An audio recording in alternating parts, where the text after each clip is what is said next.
Hello, hello everyone. This is Philip Carr-Gomm. This is Tea with a Druid, brought to you by the Order of Bards, Ovates and Druids. And it's lovely to see everybody arriving. I've seen people coming from Tbilisi in Georgia, and Bose, Ohio, and Guildford in Surrey, and Gloucester and Chicago, and New Zealand and Poland and Spain and West Bromwich and Canterbury. It's great that so many of us are here coming together. And Norfolk and Palmerston North and Stirlingshire and the Somerset Levels and South Wales and so on. So make yourself at home, make yourself comfortable. This is Tea with the Druid, and we begin, as ever, by just settling. Knowing that we're going to spend half an hour or so together, just in a really peaceful atmosphere, connecting with each other, understanding that we build an energetic field. There's some sort of way, through some extraordinary magic, that by doing this together live or in a recording, so welcome if you're watching this as a recording, that somehow we enter a field, or we help to create a field. Even if there are small changes in consciousness in ourselves, in our energy fields, this is going to radiate outwards. And so as you settle and get comfortable, imagine you're coming into a clearing, sitting around a fire, smell of wood smoke, the hustle and bustle of people arriving and greeting each other, new faces, old faces, and just close your eyes and just get a sense of where you are in your body, what the sort of point at which you come to settle. A bit like checking a barometer or something, tapping a barometer. Just see where you settle, and a word to describe how you're feeling today, just in this moment. Just check in. How am I feeling? What's the sort of mood? What's the energy I'm feeling? Recognizing that you may feel completely differently in 5 minutes' time. And let's get a sense of how we're having wonderfully inspired and happy, soothed, leg and bum feeling heavy, legs and bum, tired but happy to be here, elated, feeling at peace today, excited, deep disappointment, anxiety, sad at a loss, unsettled, somewhat tired, relaxed, heart, very anxious, calm, complete, weirdly content, tired but peaceful, centered and a bit tired, content at home, relaxed, content, sick and a bit depressed, anxious, busy, getting ready, deeply peaceful, tired, calm, okay, but with a bit of neck pain, been anxious for days, slightly confused, creative, anxious, happy, picking up on the positive vibe coming through, just really struggling, rushed, heart blissed out from yoga nidra. I would like to be near water, grateful to have good energy today, getting stuff done. At home, I'm in the land of my ancestors, Cornwall. Fidgety, expansive, hopeful, frazzled, calm, and stressed out. Stressed out with an exploding bin bag. There's nothing worse than a bin bag that you've heaved out of the bin, carrying it through the kitchen to take it outside, and it breaks and spills its contents. I assume that's what's happened by the exploding bin bag. Feeling grikey. I've never heard of that. I wonder if that's a Scottish term. Feeling grikey, mixed, sad, happy, tired. I would be happier if I was doing wild camping, unwinding. Great. Thank you all so much. And there are 250 of us now in this circle together. And I've just come back from a fantastic conference. It was called the EUROTAS, European Transpersonal Association Conference, about 400 or 500 people in Oxford, staying in one of the old colleges there, New College, breakfast every morning in a sort of Harry Potter dining room, just fabulous. People from all over the world, lots of interesting lectures and an art exhibition and dance and meditation and exchanging of ideas and keynote speakers and just fantastic. Kind of tiring in the end because it was like, from Wednesday afternoon, Wednesday evening onwards. But it's been absolutely brilliant. And the thumbnail photo for this video of me sharing breath with a crocodile god from Egypt was taken in the Ashmolean Museum. It's a fantastic museum in Oxford. And then there was a Kafka exhibition because it's his centenary in Lloyd is saying you were a bug. Yes, I think it was he got talking to me, but maybe not. I was a bug. They had a sort of photo display thing of a Kafkaesque bug that you could stick your head through. Anyway, so it's all been a tremendous whirl, and I sat down to ask what I should talk about today. About an hour or so ago, I sat down and I thought, what should we explore in Tea with the Druid? And it just came to me. There weren't any sessions on aphantasia or hyperphantasia. Nobody was talking about it over the weekend. Maybe I did have a conversation with one person about it, actually, possibly, yeah.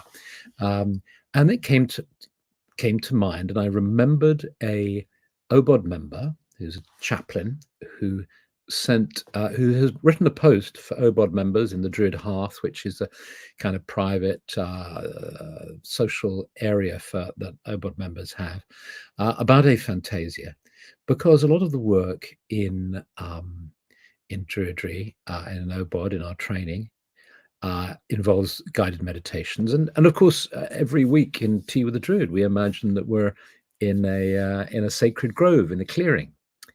And but the fact is that some people don't get internal imagery, and it's important that we know this. And I decided that it would be great to do an aphantasia friendly meditation this evening, and just to talk a little bit about it, because you may not know about it. And as with all topics to do with the brain and psychology and perception, I find it passionately interesting. And so let me just give you a rundown. I've given a couple of websites in the website, in the T description, so you can find out more. But what Alan, who wrote in about the OBOD course, said is that until I started studying with OBOD, I wasn't even aware that I was any different from other people. And this is where the problem came as the course started to make suggestions for visualizations. And I started to feel a failure. And then we do actually have a letter that encourages people not to feel bad if they can't see one and just to plunge in anyway. But we need to make it clearer. We needed to make it clearer.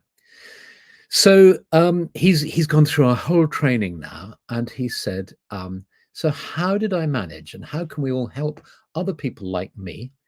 And just so you know, to get a feel for it, about 1% of people have aphantasia, and about 3% of people have hyperphantasia, where they see very vividly. Let's do a completely unscientific poll now. There are 276 of us in the clearing at the moment.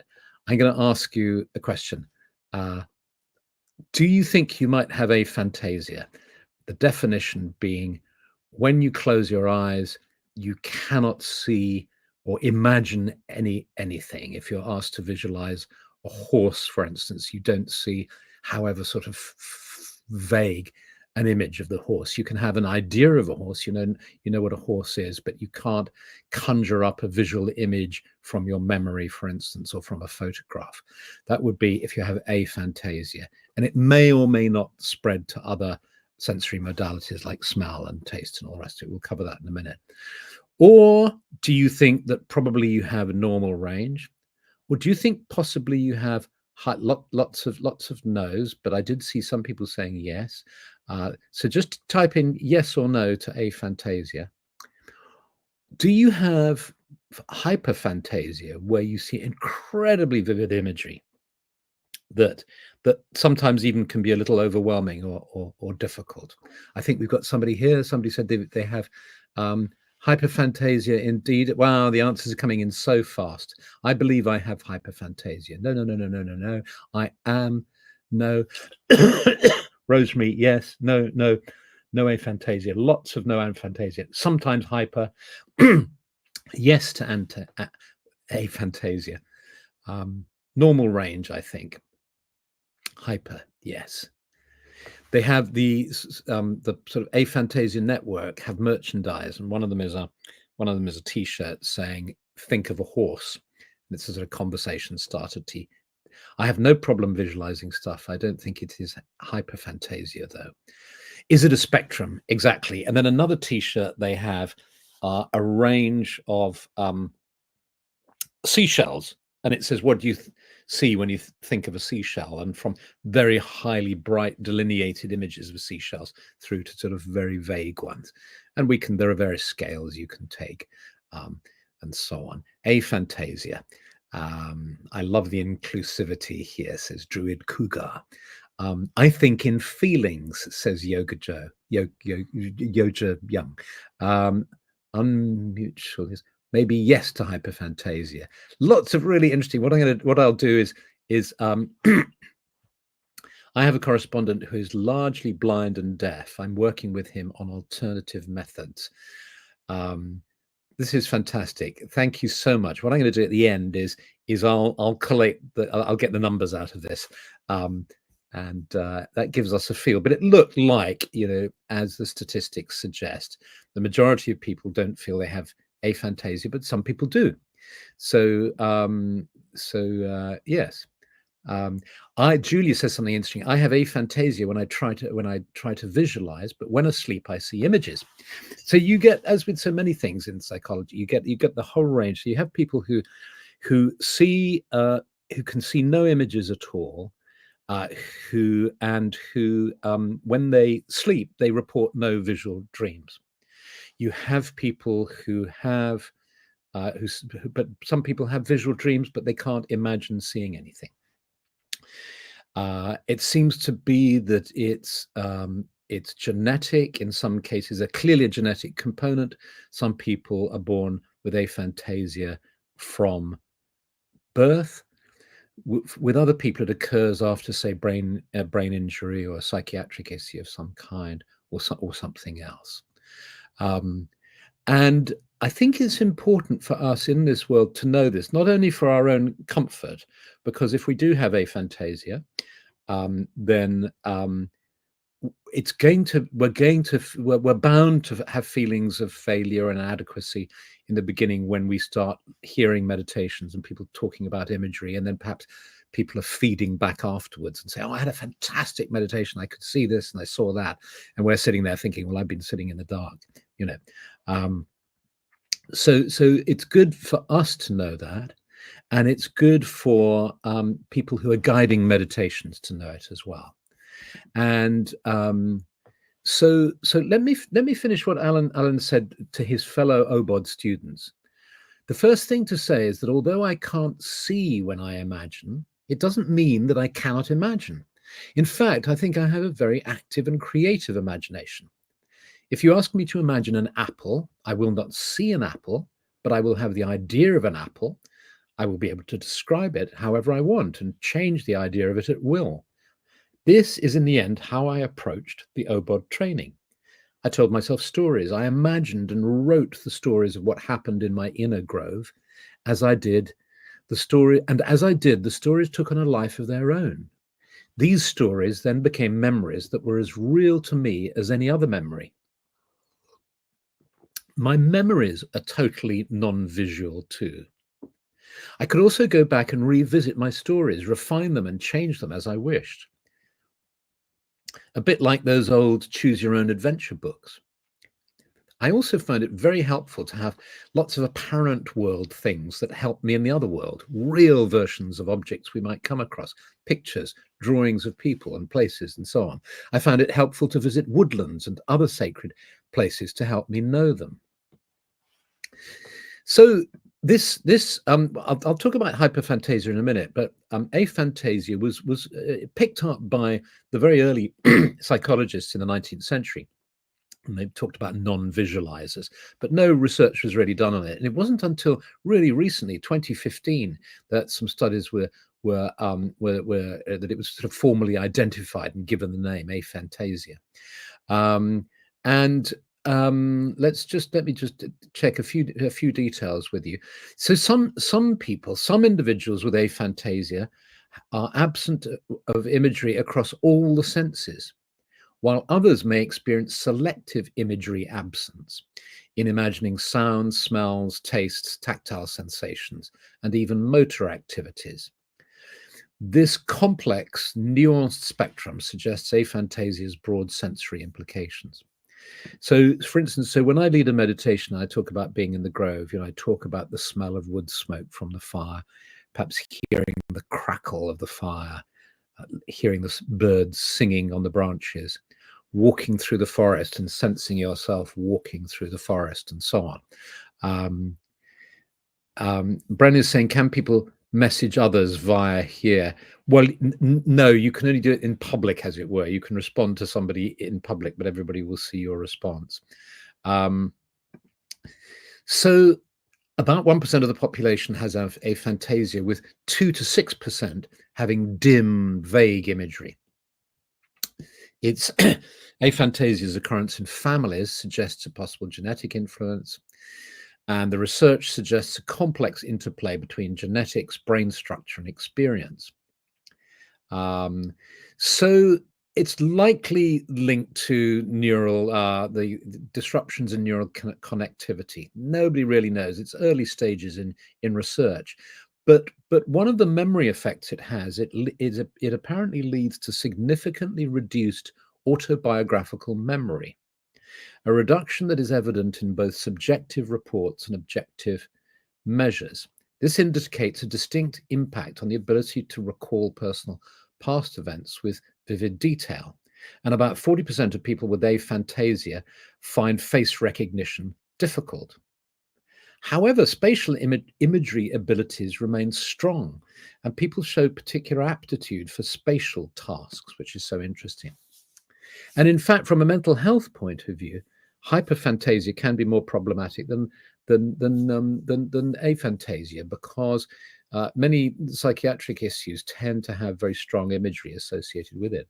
So, for instance, PTSD, if you've been through traumatic events, not actually seeing internal imagery can actually create quite a lot of resilience in terms of PTSD, that you're less likely to suffer from its negative effects.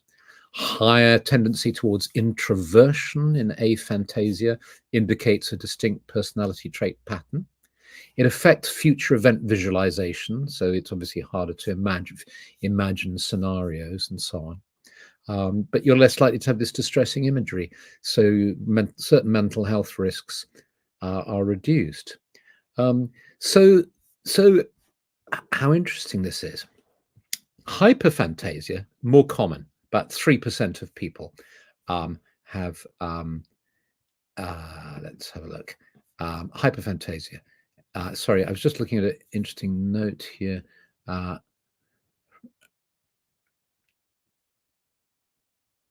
Right, okay, yes, thank you, yeah. Saying a psychotherapist doesn't have a problem because she has aphantasia, doesn't have a problem sort of taking on board the imagery that clients that recount in PTSD. So hyperphantasia is the opposite. It's where you feel you have very, very strong mental imagery that can sometimes be almost disturbing in its clarity. But about 3% of the population, so it's more common than aphantasia. It can extend beyond visual imagery, just as aphantasia can, to include other sensory modalities like taste and hearing and so on.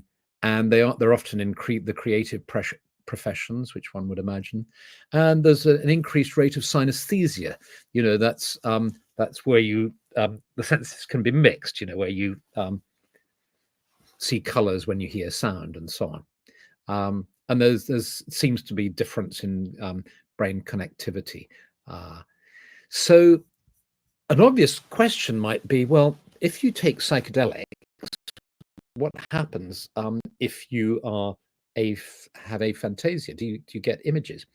And there's, again, not enough research has been done on that. But there are reports. David Luke, who I was talking with at the conference just a few days ago, he presented an example of a 39-year-old man who had aphantasia, who smoked DMT more than 1,000 times. Very, very powerful mental imagery that can occur from that. But he had absolutely no imagery or visual experiences at all. But some people report the opposite.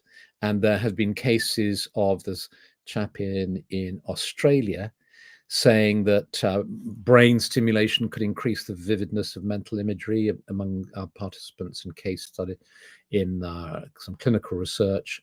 And some people who have taken psychedelics have reported that it has given them the ability to have imagery, sometimes just within the psychedelic experience and some times beyond that. So yes, and Morgan Warren saying, I wouldn't dare take psychedelics. Yes, it's wise to be very, very cautious indeed. And in fact, some people with aphantasia have said, I wouldn't like to suddenly start having imagery if I'd never experienced it in my life before. So there we go, a little whistle-top tour of that particular issue. And I've got a couple of website links, some interesting articles on it, if you'd like to follow that further in the notes for this episode.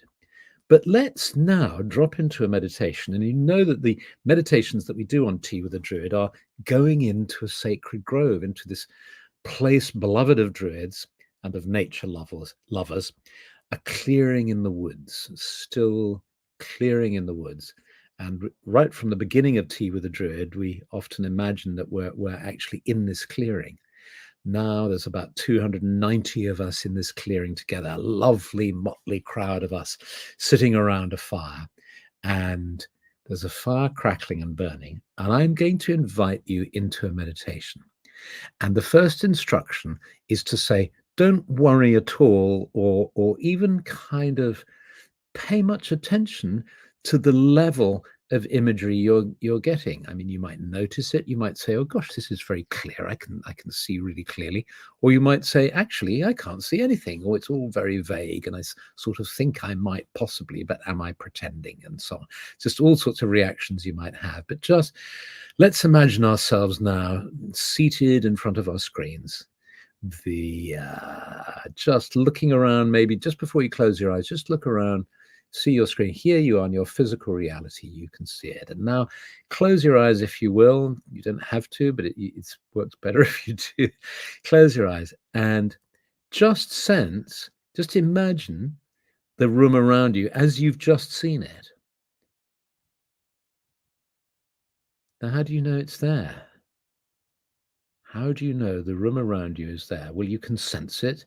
And of course, you've been sitting here for some time. So you know intellectually it's there and you haven't moved. So it must be around you. But what I'm going to invite you to do is just imagine that feeling safe and comfortable where you're seated, you allow the walls to gently dissolve and the ceiling and the floor to dissolve as well, so that you find yourself, as if by magic, in a forest clearing. Trees are around you, the earth beneath you, and the sky above you. It's sort of twilight becoming dark, stars coming out, but there's enough light from the moon and from the light of the dusk, so the fading light of the sun, and also enough light from the fire crackling.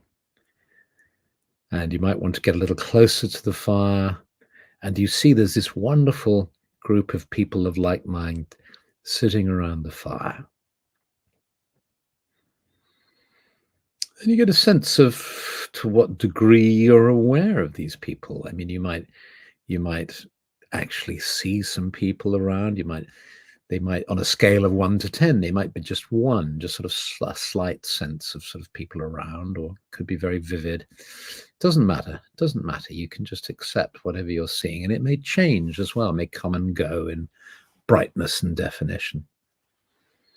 Try something else now. Try just moving your hands out in your imagination. You can do it physically as well if you want to, but just move your hands out and imagine taking hold. You know what it's like if you take hold of somebody's hand in the dark? So there's a bit of fumbling as the fingers and the sort of palms kind of connect, but you eventually come to a handhold that's comfortable for both parties.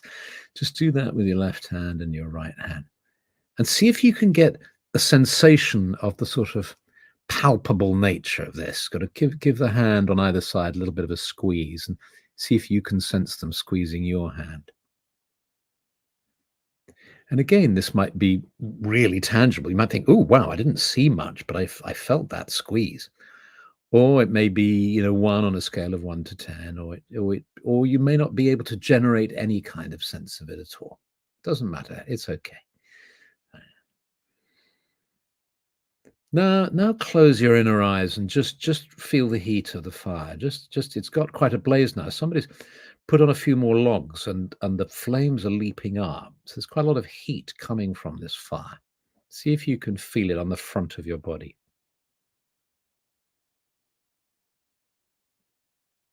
You might even want to move back a bit. You might have got a bit too close. Now take a breath in. Sniff the air. Can you smell the wood smoke?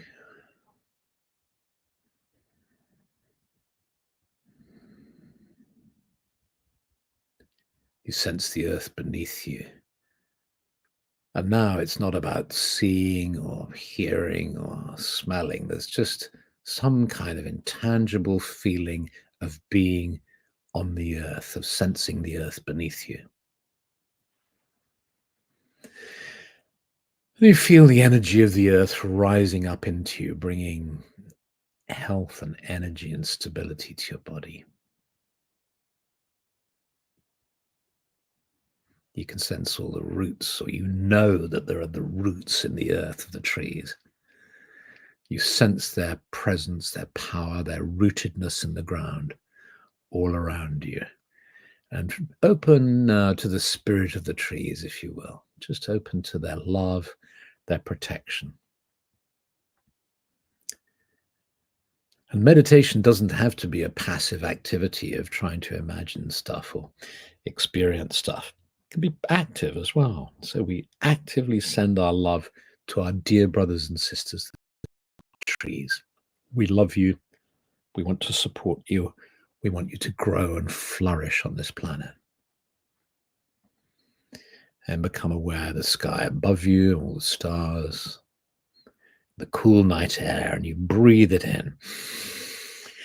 You take in a deep breath, breathing in the energy of the sky, which meets the energy of the earth within the center of your being.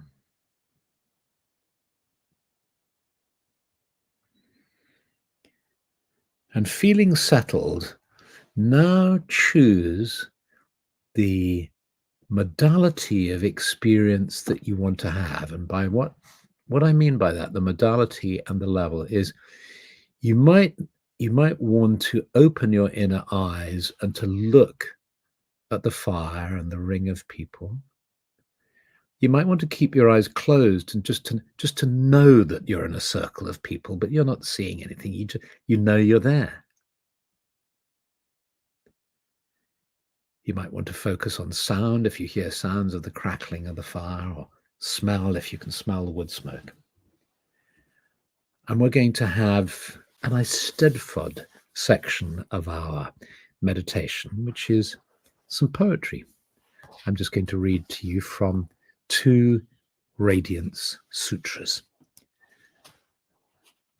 And you can just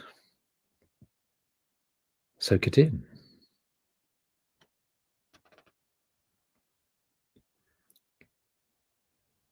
Native of eternity, at home in infinity, breathing immortality. Let these words sing in every cell. Oceans of splendor, luminous energies of creation, pulsating everywhere, always. Hear these astounding words continually, each phrase an invocation. Let the sounds ripple through you.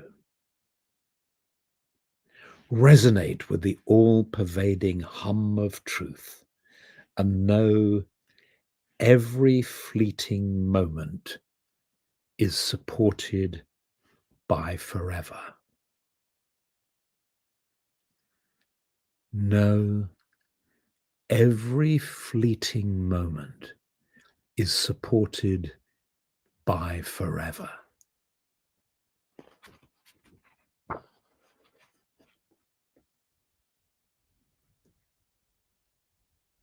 Breath flows into this body as a nectar of the gods. Every breath is a whisper of the goddess who says, "Here is the ritual I ask of you. Be the cup into which I pour this bliss, the elixir of immortal peace."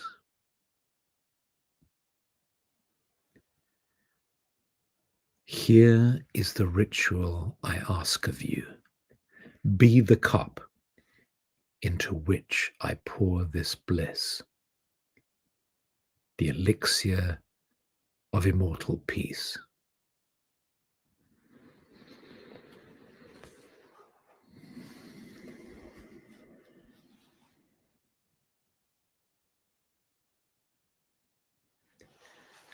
And feeling this immortal peace in every cell of your being. Just allow your hands to float up and to take the hands of those to your left and right. So now that we are a circle of peace, the elixir of mortal peace radiating out. May this earth be blessed. May our lives be blessed. May all life be blessed.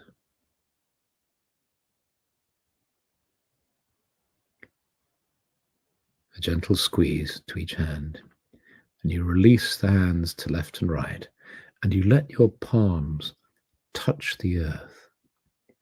And as your palms touch the earth, sense your blessing flowing into the earth. May this land be blessed. And then you bring your hands up to your heart, and you might like to do this physically, bringing your hands to your heart. Feeling the blessings in your heart too. And as you sense these blessings in your heart, may my life be blessed, may all life be blessed. You feel the warmth from your hands and your heart, and you start to become aware of your physical body more deeply. And as you become aware of your physical body, your awareness of being in the sacred grove begins to fade as you become more and more present to being fully present here and now, in your room, in front of your screen. And when you feel ready, you open your eyes and stretch your fingers and toes.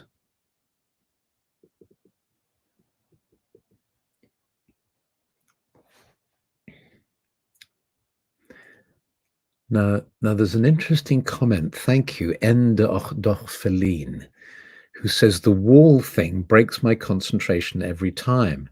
I have too many neighbors all around me, and also above and below. And when I think of the walls falling down, they're all just too much there.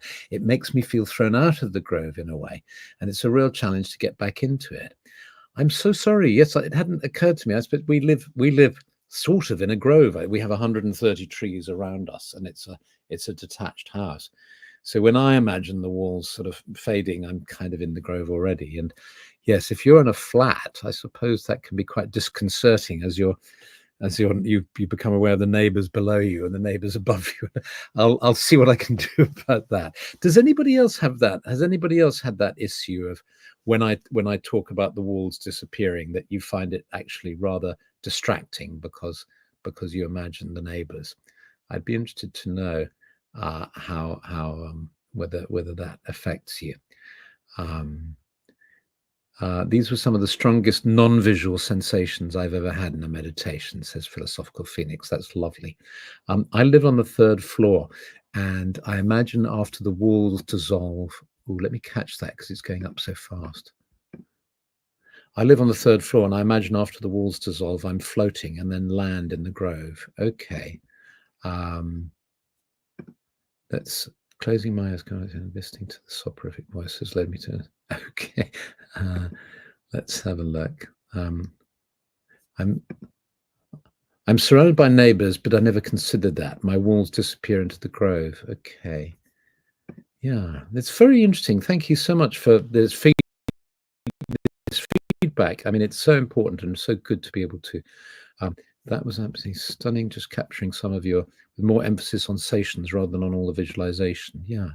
I moved to tears by the poem. Those are from the Radiance Sutras, Lauren Roche, PhD. Just some wonderful sutras. And what I love about reading them in the Druid Grove is, of course, there's this wonderful Indo-European connection with the Dharmic tradition and with Druidry. So it's not out of place, and it's not cultural appropriation, and it just fits beautifully. Okay, thank you so much. There's quite